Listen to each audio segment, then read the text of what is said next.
Good morning everyone. இன்னைக்கு உள்ள குட்டி ஸ்டோரியை பார்க்கலாம். ஒரு டீச்சர் கிளாஸ் ரூம்குள்ளே வந்தாங்களாம். வந்த உடனே கிளாஸில் ஒரு ஒன்று போட்டாங்களாம். ஒன்று பக்கத்தில் ஒன்று ஒட்டி 3 போட்டாங்களாம். இது என்ன அப்படின்னு குட்டீஸை பார்த்து கேட்குறாங்களாம்.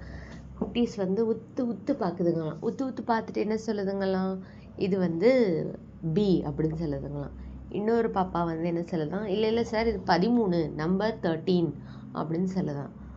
ஒரு பாப்பா ரொம்ப இதாக நோ இது மெக்டோனல் அப்படின்னு சொல்லுதான். அப்புறம் எல்லாரையும் பார்த்தாராம். ஓகே, இப்போ நீங்கள் சிந்தனையாளர்ன்றதுக்காக தான் இந்த கொஸ்டினே நான் வச்சேன் அப்படின்னு சொல்லிட்டு இப்போ என்ன பண்ணிட்டாராம், ஃபஸ்ட்டு ஏ அடுத்து சி அப்படின்றத எழுதி போட்டாராம். இப்போ அதுக்கு நம்ம என்னன்றது கன்ஃபார்மாக தெரிஞ்சு போச்சு. இது ஆல்ஃபபெட்டிக் ஏபிசி அப்படின்றது. அப்போ பின்றது கன்ஃபார்ம் பண்ணுறதுக்கு காரணம், நம்மளை தனித்து இருந்தால் நம்மளை உத்து உத்து கவனிப்பாங்க என்ன.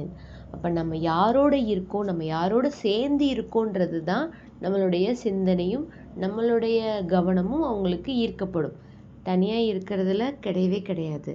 அதனால தான் முந்தைய காலத்தில் என்ன சொல்லுவாங்கன்னா, தனியாக இருக்கிறத விட உன் நண்பனை காட்டு உன்னை பற்றி சொல்கின்றேன் அப்படின்லாம் சொல்லுவாங்க. இது ஒரு ஃப்ரெண்ட்ஷிப் பற்றி கதையும் சரி, ப்ளஸ் நம்ம யார் கூட இருக்கோம் அப்படின்ற கதையும் இதில் நான் சொல்ல வரேன்.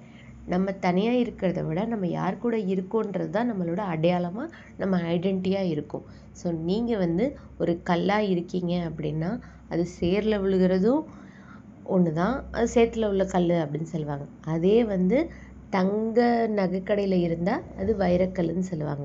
அந்த கல் இருக்கிற இடத்துக்குத்தான் மதிப்பே தவிர அவங்க சுற்றி இருக்கிற ஆளுங்களை வச்சு தான் அவங்கள மதிப்பிடுவாங்க. ஸோ நீங்கள் எங்கே இருக்கணும் அப்படின்றத நீங்கள் தான் டிசைட் பண்ணணும்.